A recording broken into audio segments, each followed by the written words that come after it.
Ito na. Ito mga didilis. Ito mga didilis yan. Mga didilis. Mga idol. Ay, ano yan?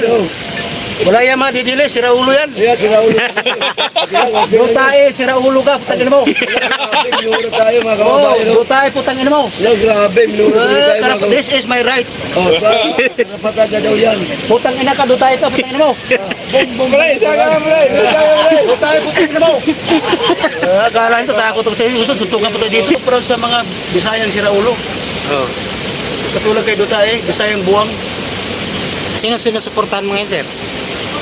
Walang mo ko sila suportahan. Sa mga senador ngayon, sir, sino yung mga bet mo?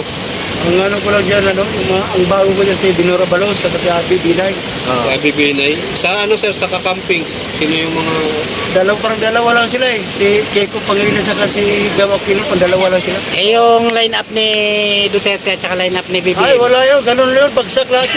Basta ako karamihan sa mga DDS, may mga ganyan, no? Malakas na si Sara. Sabi mo, LG. Ang mga dotay, malalakas ang hangin sa utak. 100% BBM daw, oh. Ha? 100% BBM line-up. Hindi naman ano kasi Yung may iba. ayaw ko, lalo kay Lito Lapid, ayaw ko yan. Putang ina yan. Ayaw ko yan. Ayaw mo sa mga artista na, sir?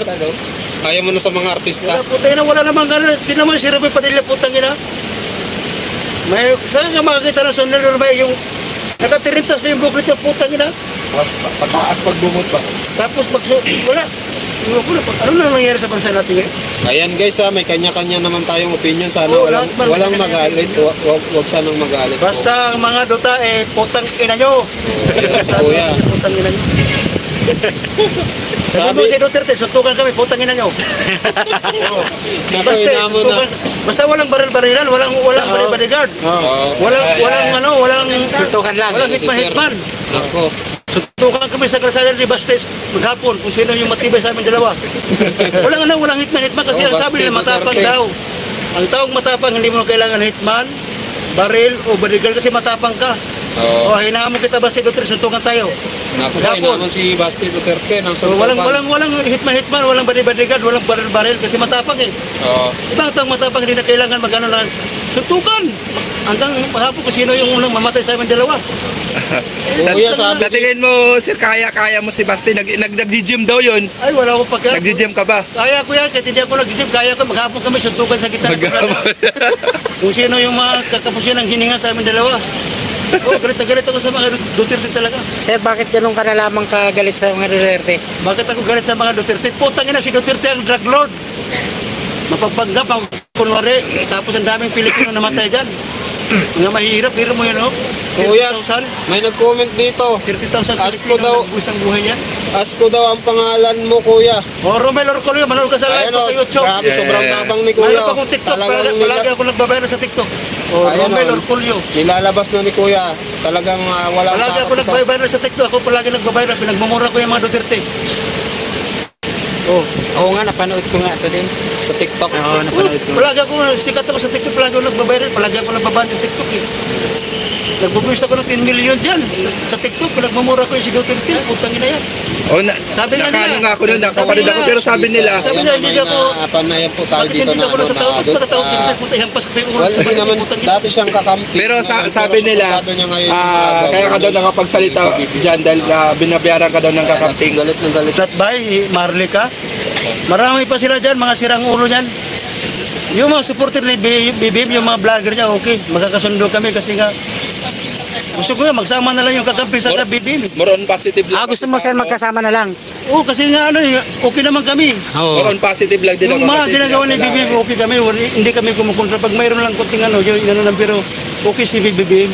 Kasi gumagana ng hustisya ngayon. Saka pinaglaban ng bansa natin laban sa China. Yun, ang gusto sa West ko. Philippines. Yun ang the best. Pero how about yung last administration about sa West Philippines? Wala, putang ina yan. Mag-jeski raw sa ano. Ang galing mga loko ni Duterte, no? Diba? Eh, sabi niya, Alam mo, Duterte, pag mabuhat ko na yung jeski, hampas ko sa ulong putang ina ka. Manluloko, mag-jeski mo putang China. Sabi niya, binibiro ko lang naman kayo, maniwala naman kasi sinasabi ko. Tingnan mo, diba? Puro mga ganyan ngayon. Nagkamali talaga ang Pilipinas pagboto kay Duterte. Tapos ngayon gusto pang bumalik mga putang ina. Pero sa tingin mo, during administration niya, naipaglaban niya ba yung West Philippines na yun? Wala, huwag kang maniwala dyan, manlulukay, putang ina yan. Dapat noon pa sana ako nagbablog, pinagmumura ko na yung putang ina na yan. Wala, huwag kang maniwala dyan, putang ina yan, Duterte na yan. Pinagpapatay na nga yung mga Pilipino, magnanakaw pa. Biro mo yan si Basti Duterte, yung anak niya, nagkaroon ng 51 billion sa distrito ng Davao City. First district, 51 billion sa loob ng 3 taon. Sa panahon pa ng pandemya. Yung Saan niya dinala yung 51 billion? Si Sara nga, di nga may paliwanag yung 125 billion eh. Putang ina eh. Ganyan yung kawalang yan, abogadang bobo. Alam mo, Sara Duterte, isa lang masabi ko sa iyo, Sara Duterte, abogadang bobo, abogadang mangmang, abogadong gago. Tangina mo. Paano ka naging abogada yung putang ina yan? Di nga yung salita nga yan, di nga maintindihan eh. Di niya alam kung ano kailangan, palagi siyang may binabasa eh. Kasi pag abogada ka, dapat alam mo lahat yung mga sinasabi mo. Wala, hindi niya alam. Pag tinatanong siya, wala eh. Paulit-ulit na sinasabi niya. Katulad ng pinagkahuli, hindi siya nag-retire kasi hindi naman sa witness. Ano daw siya? Putang ina mo. Wala, kaya galit na galit sa mga Duterte. Kaya talaga itong bayan, wag nyo lang iboto yung mga Duterte. Lalong-lalo na yung mga senador na mga putang ina yan, wag nyo ipang boto yan. Oo, wag nyo ipang boto yan, tama na yan. Kayo maniwala siya sa mga Duterte. Tama na, pumili na lang kayo ng iba. Huwag na nyo nang iboto yan. Tapos sa yung Tangbayan, pinahirapan ng Tangbayan, tama na yan. At ngayon gusto lang agawin si... Di ba, ang dami-dami lang sinasabi kayo, no? Nagpupulburon daw. Piki yun, na video. Parang tayo nga ko pa nga ginagamit, parang tayo nga ko yata ginagamit din eh. Yung video na pulburo na singot-singot daw. Parang nga sa'yo, sir, kamukha Parang mukha ko yata yun, tinakpan lang eh. Yung gumagano sa gumagano, parang tayo nga ko yata yung ginamit nila eh, parang ako yata yun eh. Tinakpan lang yung mukha ni Bongbong Marcos. Sabi ko parang, pag tinitingnan ko yung video, sabi ko parang mukha ko yun ah, parang tayo nga ko yun ah. Sabi ko parang tayo nga. Tinakpan lang yan. Ito na. Ito, mga didilis. Ito, mga didilis yan. Mga didilis. Mga idol. Ay, ano yan? Wala yan mga didilis, sira ulo yan. Yeah, sila ulit. Dutae, sira ulo ka, putangin mo. Minuro tayo mga Oh, kababayan. dutae, putangin mo. Yeah, grabe, minuro tayo mga kababayan. This is my right. Oh, napataga daw yan. Putang ina ka, dutae ka, putangin mo. Pre, saka pre, pre. Dutae, putangin mo.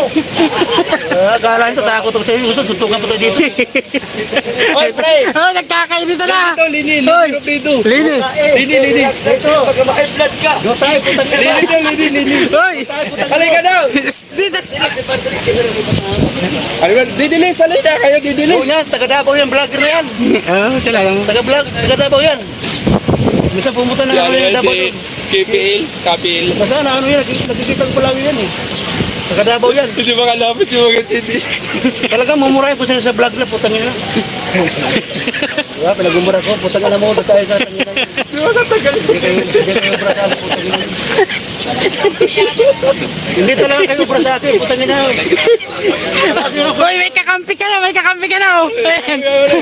Palagi nga ako nagbabayral dyan. Hey, Lini, may kakampi ka na. Sa TikTok, palagi ako nagbabayral dyan, pinagmumura ko. Oh, Lini. Sabi nga nila eh.